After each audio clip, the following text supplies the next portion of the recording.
crisis. We needed to diversify our funding model, basically. The problem, we had so many problems. Our director decided that the best course of action would be for him to take redundancy, so we no longer had to pay his salary, except then we no longer had him. And a lot of the a lot of trustees, members of the board, who were kind of his friends, decided that this was a good time for them to leave too. So we had a lot of work to do, and there weren't many of us. It was me, 2 other new trustees, and our amazing program manager, who kind of didn't want to take on the new directorship, but nonetheless was a real leader for the organization. And you'd only been there for how long? Oh, me? Well, I'd only been there for like a year. Yeah, no, Simone, she's the one I'm talking about, how amazing she is. Yeah. Okay, so we did all these things, but we didn't know what we were doing at the start, and so I think what I really wanted to say on this slide was how important it was for us to access training and advice from other people. That included our grants officer at Camden. They were our friends in this process. Second-tier organizations like Small Charities Coalition, Volunteer Action Camden, Volunteer Center Camden, places like that, and talking with other people at other small charities and hearing what they had gone through, and that helped us figure out kind of what was going to work and what wasn't going to work, and eventually we were able to put all these things in place. And you want to said go back? You said the 5-year plan was really one of the most important things, right? Right, I did. And that is because the council was absolutely demanding that we write a 5-year business plan in order to qualify for any funding going forward. So it was an absolute must-have, and it was really challenging. And one of the things I'm going to say in a minute, paying for needed services. So I'll get to that. Wait, let me go through it. So Culture Shift. This was a community organization. They were just used to kind of getting together, and the volunteers would bake cupcakes and everything was grand. It couldn't work that way anymore. We had to actually start charging people for our services. We implemented tiered pricing. This sounds like a no-brainer probably to the people in this room who are used to doing things in the smart way, but it was really challenging for a small community organization because it meant making a distinction between people who had money and people who didn't, and they weren't used to that. Focus on customer service. The idea that those middle-class people that we don't necessarily like coming through the door are actually our customers, and we have to be nice to them, and they may actually have something more to offer us in the long run.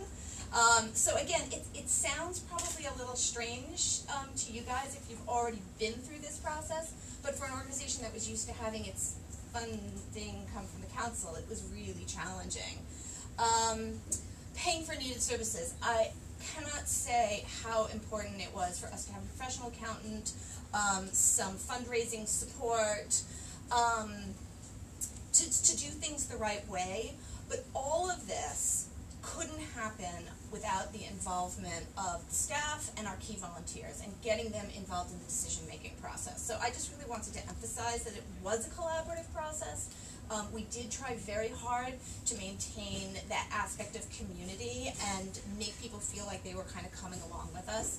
And I love this picture because these people took this picture and sent it to me when I had to go home to the States for a funeral. So they did not pose for this picture because they were awesome. I mean, they are awesome. They posed for it to send to me, which I just think is amazing. So how we diversified, right, service price increase and expansion, corporate volunteers. The corporate volunteer program has really taken off. Again, this goes back to the idea of customer service, and I want to do a shout out to Volunteer Center Camden. You guys are awesome. They direct corporate groups to us. We provide them a really great day out and everybody's happy. And they pay a bit, right? Oh. And they pay a bit. That's an important fundraising consultant. Worked with a professional who was willing to teach me the tricks of the trade, and I was willing to learn. So bought in that expertise, but then brought it in-house, skilled up within the organization. Really, really important. And one note, Rachel's now gone freelance herself, so if anybody needs some fundraising support. So 1914-15 net loss to actually generating a surplus in 15-16, and a lot of that, we doubled our self-generated income. And so on the heels of that, we were able to hire a new director. So we actually... Who is here in the audience. So we were actually, over the course of this time period, able to kind of reverse everything that was in crisis, the lack of leadership, the lack of full staff, the income. We're projected to break even this year. So I think I've really highlighted the significant lessons. So Dawn is going to talk a little bit about how important the marketing piece of this was in helping us do the self-generated income. Just real quick, one of the things I want to say is that, are you the chair of trustees or just a trustee? No, I'm just a trustee. We have a nice chair. Rachel is just a trustee. But during this period, she went into the charity and worked there pretty much every day on site to plug the gap that was happening within that organisation. And I just think that's a phenomenal thing. And you actually won the Volunteer of the Year award at the Camden award event, didn't you? Yes, I did. But she never talks about things like that. So anyway, we'll brush past it before she blushes too much. This photo for me is one of my favourite photos I've ever seen by any photographer ever. It was taken by a volunteer of ours who was about 17 at the time. So an amateur photographer, volunteer, young person. And to me, it just captures an amazing moment. When I was on the site doing the training, at the end of the training, we went upstairs and this had popped into their inbox. And I said to them, this is gold dust. This is the stuff you need to be using. You need to tell the stories of the farm. It's so inspirational. And what I love is the farm is all about these wholesome activities of a time gone by, really, that we don't really do that much, but children still love. May Day with the ribbons, Apple Day, apple bobbing. I remember it myself. It's got a sense of nostalgia for people like me as well. And I just think it's such an amazing charity on a therapeutic level for the animals, but also for this, like you talked about, the sense of belonging and community, and it's so vital. And it's also the reason I love going to Petite Miracles, because whenever I go there, it's like I'm home. And in London, that's pretty rare. So we did the social media training. Like I say, the user-generated content is key for them. On a daily basis, they were getting pictures from families saying, oh, we took our little Johnny to the farm today, and there's this cute picture. The Holy Grail, a cute animal, a cute child. No I kidding. mean, for goodness sake. Sorted. Most charities would just literally kill for that content. Yes. And so they And were we didn't getting know that. what to do with it No. until basically Dawn came and told us. So they were getting that content, but they weren't repackaging it, putting it out, thanking them, using it for their own gain. And so just a small change helped them get tons of content that they didn't really have to make any effort in getting. We did a lot on storytelling, and I've really seen both the Calthorpe project and you guys really improve your storytelling and explaining what the charity's doing on a daily basis, helping people get that snapshot and feel part of it. We got senior buy-in. There was a lady who came to the training. She was really, senior lady, not convinced. Why are we on social media? It's a story I get quite often when I do my training. But I was very lucky because we uncovered that she was very passionate about the therapeutic element of the farm and that offer. And I said to her, we can tell that story through the social media. We can evidence that, and then we can use that evidence to help you get funding and get support for that piece of work. And then she was on board. Almost like magic. And so from that day forward, you guys were much more coherent as a team to say social media is important, we're doing it, it's good for us. Consistency, so they were posting on a much more regular basis, consistent basis since the training. They were thinking more in terms of campaigns, so their Apple Day campaign. And they do cute things like have a chalkboard that says 3 days, 4 days, and it's with like a different animal each time. It's so cute, do follow them. And it's very playful and fun. Very easy when you've got cute animals and children to use. Oh my I mean, god. it's just Honestly. hello. I mean, literally. That picture, it makes me die. And there's another really funny picture of a horse laughing, which you must check out. So that's our talk. Thank you for listening to us. amazing, I know it's isn't very hot in here. If we can clap Rachel, because she's not normally a public speaker.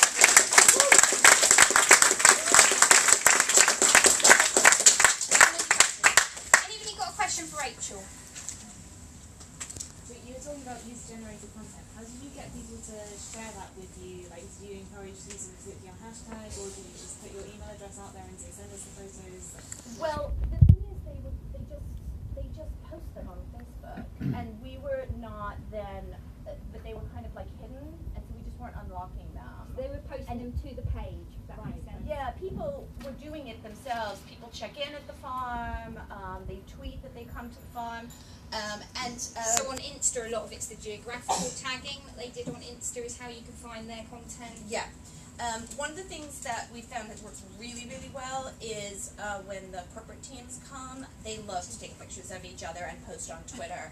And so that just like, I don't know, it shows how much fun it is, and then we're able to, our woman who runs our website then repurposes those pictures on the website, so then it's more of a corporate presence.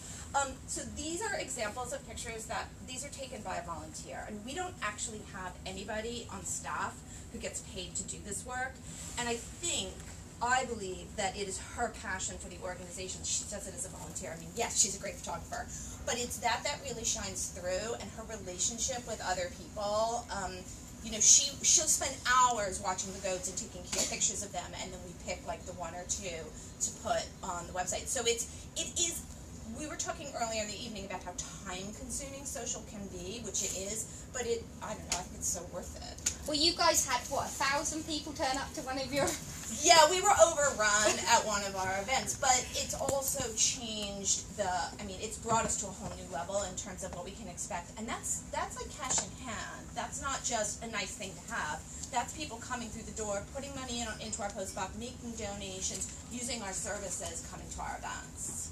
One last question, anyone? Forgive me if I remember this wrong, but No, the farm is still free, open access. We have been able to maintain that. That's part of the ethos of all the city farms. What we charge for are particular activities, and what we do is we tier the pricing. So if you're a local resident living in an estate with 4 kids, you pay very, very little. And if you're like horse riding, you can afford to pay more or have a personal budget, then you pay more. Events, horse riding, what else do you charge? Our drop-ins, activities. and did you see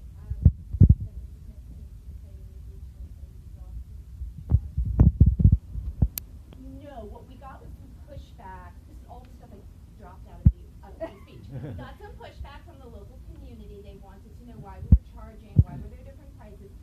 We had to basically explain it to people, and that was almost like a word of mouth communication. I mean, we did up some flyers, and we let people know that we were under threat of closure because of our lack of funding, but we really had to explain to people over and over and over again that we had no choice, that we were doing our best, but things. But they got behind you, right? Yeah, people completely got behind us.